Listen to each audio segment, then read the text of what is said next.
나이가 들수록 돈 버는 것보다 잃지 않는 게 더 중요하다는 걸 깨닫습니다.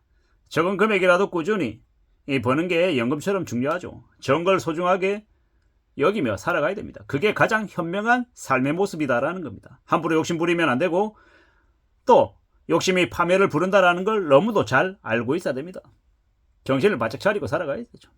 금융자산 10억이 0.9%의 국민 46만 명, 100억 이상이 3만 1000명, 300억 이상이 8600명이랍니다. 은퇴 시점에 금융자산을 3억 이상 확보하는 걸 목표로 삼으라고 뉴스는 얘기합니다. 금융자산을 전체 자산 비중의 40% 이상을 갖추라고 얘기합니다. 기본적인 삶 문제를 해결해놓고 종잣돈을 만들어서 금융자산을 충분히 쌓으라고 이야기하는 거죠. 그게 훨씬 더 우리가 안전하게 살아가는 길입니다. 부동산에 올인해서 전체 자산의 80% 90%를 부동산에 두면 어떻게 됩니까? 내가 가지고 있는 부동산 자산은 30억인데 당장 이번 달 생활해야 될 현금 100만 원이 없어서 허덕이며 살면 이 말이 안 되는 거죠. 참 희한하게도 있잖아요. 이 부동산 자산을 많이 가지고 있는 사람에게 주택연금으로 월에 150이든 200이든 뭐 받아서 그걸로 생활하면 안 되냐라고 얘기하는데 그걸 또 희한하게 또 싫어하는 사람들이 또 적지 않더라고요. 욕심이죠, 욕심. 그렇게 하면 나중에 은행이 내 아파트 가져간다고 하던데. 그러면서 이제 손해볼까봐 안 하는 거예요. 참 희한한 겁니다. 우리가 살아가면서 있잖아요. 나는 손해 안 보고 상대방만 손해보고 다른 사람만 이렇게 돈 더 내게 만들면 참 좋을 것 같은데 현실 세계는 그렇게 이루어지지 않습니다. 부동산 여건들이 이번에 되게 힘들어하고 뒤집어지는 경우가 왜입니까? 나보다 훨씬 더 비싸게 사줄 다음 사람 호구를 찾으려고 애쓰다 보니까 이제 궁지에 몰려서 벽에 부딪혀서 지금 오도 가도 못한 신세가 돼서 이제 되게 힘들어하는 거죠. 살아가는 우리네 삶은 우리네 인생은 절대로 수월하지 않거든요. 근데 너무 수월하고 너무 쉽다라고 생각한 탓에 인생이 망가지는 겁니다. 정신 바짝 차리고 살아야죠. 좀 더 조심해야죠. 삶은 정말 힘든 겁니다. 쉽지 않다라는 겁니다.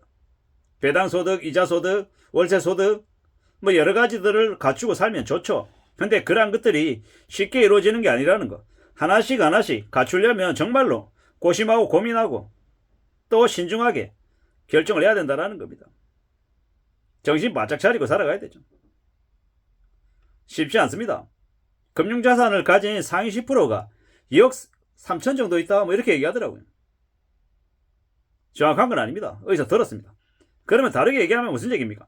90%는 금융자산이 현금성 자산이 2억 3천이 없다라는 얘기인 겁니다. 1억도 없는 사람들이 엄청 많을 것 같은데 겉으로는 좋은 옷 입고 다니고 비싼 차 타고 다니고 스스로 부자라고 생각하는 이들이 많은데 실제로는 아니라는 겁니다. BMW 뭐 730, BMW X5 이런 차가 있답니다. 저는 차를 잘 모르니까 그런 얘기를 이제 기종의 차를 타고 다니는 사람이 있다고 하는데 비싼 차종인 것 같습니다. 대략 뭐 1억이 넘는다고 하던데 그렇게 좋은 차를 타면 능력자인가요? 실제로 버스 타고 지하철 타는 부자들도 많습니다. 명품도 사치품 소비재죠. 명품백 들고 다녀도 갑자기 현금이 필요하면 현금하기가 쉽지 않습니다. 그러므로 함부로 과시하고 드러내고 할 생각하지 말고 내실을 좀 갖출 필요가 있다라고 생각합니다. 돈이 없는데 명품 외차 아무 소용없죠. 안전하게 조심조심하며 사는 게 제일 좋은 것 같습니다. 지금은 경제 상황이 꽤 심각하고 정치도 혼란이 극심하죠. 이런 상황에 장사하면 월천 번다 500 번다 이런 말에 놀아나면 안 되죠. 최고로 많이 버는 걸 매번 그렇게 버는 것처럼 거짓말하는 놈도 많답니다. 장사는 잘 벌 때는 진짜 많이 벌어도 아닐 때는 손가락 빨아야 되는 되게 힘든 일도 많답니다. 직장 생활을 지금 현재 25년째 하고 있는 저로서는 직장 생활을 오래 하는 것도 쉽지 않고 돈 버는 게 정말 어렵다는 것도 너무도 잘 알고 있습니다. 저는 제가 이렇게 현재 일하고 있다는 것 자체만으로도 감사하다는 걸 너무도 잘 알고 있습니다. 직장에서 월급 받는 게 얼마나 고마운 일인지 너무도 잘 알고 있죠. 어떤 이들은 직장 다니면서 월급 받는 걸 당연하게 생각합니다. 매달 월급날이 되면 돈이 당연히 들어와야 된다고 생각하는데 세상 그 어디에도 당연한 거 없습니다. 요즘은 특히나 기업들도 어려워서 월급이 안 나오거나 월급이 밀리는 경우도 되게 많아요. 양아치다는 이 사장들도 많고요. 예를 들어 월급이 1월 10일이었다고 쳐볼게요. 근데 1월 10일 안 나옵니다. 다음 주에 월급 나온다. 미안하다. 조금 늦어진다.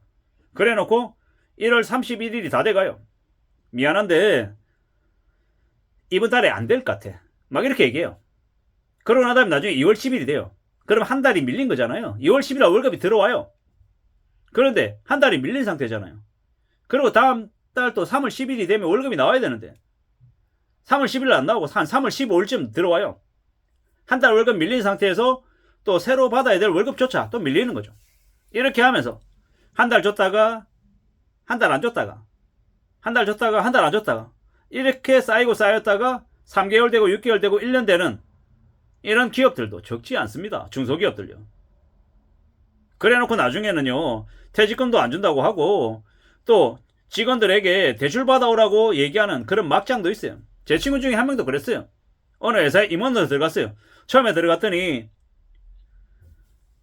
차량도 주고 유류대를 이렇게 차 이제 운영하는 차 이제 기름값 넣을 수 있는 카드도 주더랍니다. 근데 시간 좀 지났더니 나중에 차를 놔두고 다니면 좋겠다고 얘기하고 좀 더 지났더니 보너스 성과급을 못 주겠다고 얘기하고 그 다음에는 대출을 받아라고 얘기하더랍니다. 이게 뭔가 싶었대요. 우리가 생각하는 일상 당연하다라고 하는 것들이 지켜지지 않는 회사들이 많더라는 거. 특히나 지금처럼 경제 상황이나 정치 상황이 예사롭지 않은 지금의 이 시국에는요. 더욱더 돈 버는 게 쉽지 않다라는 거. 회사가 직원들을 상태로 사기치고 뒤통수 쳐먹는 경우도 많다라는 겁니다. 임금 체불, 퇴직금, 미지급 이런 사태가 지금 되게 많이 벌어지고 있다라고 봐야 되고요. 안정적으로 직장 다니면서 월급을 받는다라는 거 정말 감사하게 생각하고 회사가 잘 유지될 수 있게끔 직원들 한 명 한 명이 정말 정성을 다해서 일해야 되는 게 더욱 필요한 게 지금의 시국인 것 같습니다.